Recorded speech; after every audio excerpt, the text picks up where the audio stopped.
Have you ever wondered why the recommended internal temperature for cooking fish is 145 degrees Celsius? Today, we'll explore the science behind this crucial number. Fish, when properly filleted and handled, is unlikely to have contaminated tissues. Cooking it to an internal temperature of 14.5 degrees Celsius ensures safety by eliminating harmful bacteria. The USDA and FDA recommend cooking fish to this temperature as it effectively kills pathogens like salmonella without overcooking the delicate flesh. At 145 degrees Celsius, common seafood bacteria are neutralized. This temperature is crucial for various types of fish, including salmon, tilapia, and cod. Cooking fish to this optimal temperature ensures that the meat remains moist and flavorful. Overcooking can lead to dryness and loss of flavorful. NW Heaven U0 or 4 cray bacteria are neutralized.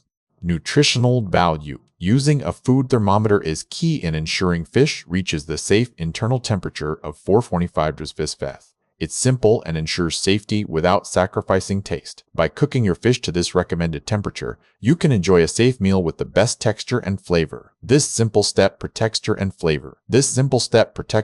foodborne illnesses. Now that you know why cooking fish to 145 degrees Celsius is so important, what's your favorite type of fish? Share in the comments and let's discuss more tips.